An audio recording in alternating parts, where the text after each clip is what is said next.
Bonjour, nous voilà donc au 4e mois de notre épopée Web 2. Vous avez déjà utilisé et intégré NetVibes, Evernote, j'espère que ça se passe bien, que vous commencez à stocker vos données, que vous avez une vision plus claire de ce qui vous entoure. Vous avez utilisé Skype, vous avez utilisé TalkBox, donc là vous voyez aussi le type de relation que ça peut amener. Et puis maintenant vous coproduisez avec Google Docs, donc déjà vous avez fait des très gros progrès. J'espère bien sûr que tout ça se passe bien.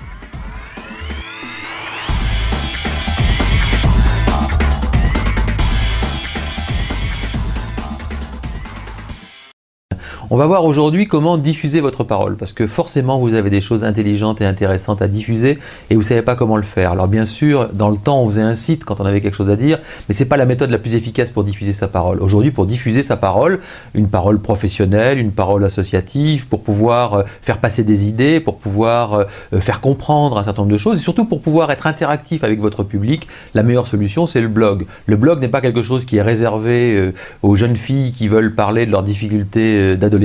C'est aussi quelque chose qui peut être utilisé dans un cadre professionnel et avec beaucoup de profit. Beaucoup l'ont fait et beaucoup l'ont réussi. Alors aujourd'hui, pour faire un blog, je vous recommande une plateforme qui s'appelle Blogger, qui va vous permettre de créer instantanément votre blog, c'est-à-dire qu'en 1 minute, votre blog va être en ligne et vous allez pouvoir ensuite publier des contenus sur votre blog. Et ces contenus, vous allez pouvoir publier, bien entendu, du texte, vous allez pouvoir publier de la vidéo, de l'audio, du multimédia, des présentations, enfin tous les contenus que vous pouvez imaginer, vous allez pouvoir les mettre sur votre blog et plus d'ailleurs ces contenus sont différents, plus votre blog va être intéressant. Mais surtout, si vous lancez un blog, vous pouvez décider de le faire individuellement ou collectivement, c'est-à-dire que vous pouvez avoir un ou plusieurs auteurs. Quand on a plusieurs auteurs, ça permet de le remplir plus facilement et d'avoir une charge un peu moins forte sur ses seules épaules. Vous allez pouvoir éventuellement, bien entendu, avoir un blog privé, donc destiné seulement à certains interlocuteurs que vous allez nommer, ou un blog public qui sera destiné au web entier, et puis ainsi vous serez connu sur la planète entière si les gens,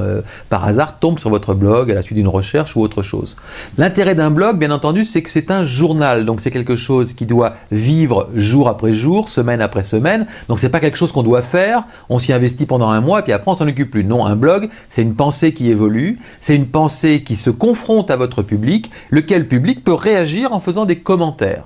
Alors bien entendu, suivant le type de projet, le type d'incidence que ça peut avoir dans vos organisations, ces commentaires peuvent être libres, c'est-à-dire tout le monde met ce qu'il veut et après vous pouvez répondre à ces commentaires, soit modérés, c'est-à-dire que les gens mettent leurs commentaires et c'est seulement une fois que vous les avez lus que vous acceptez que ces commentaires passent en ligne parce que ça peut être gênant dans certains cas si certains commentaires passent, parce qu'ils peuvent être injurieux, ils peuvent être en infraction avec la loi ou ils peuvent être désagréables ou ils peuvent être contre-productifs en termes de communication. Mais ce qu'il faut savoir aujourd'hui, c'est que le fait de pouvoir créer votre blog ou de créer un blog d'équipe va permettre de mettre des gens avec des idées qui sont finalement les porte-paroles de la marque ou de l'organisation ou de l'entreprise que vous défendez.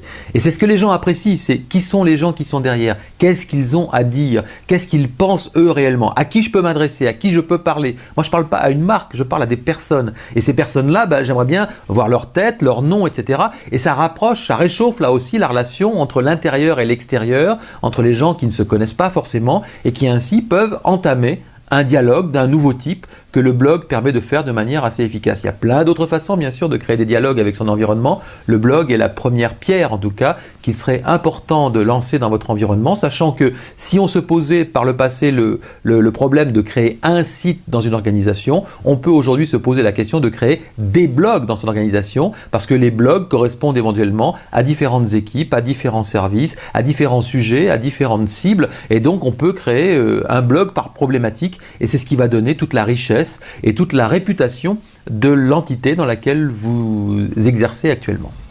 À bientôt.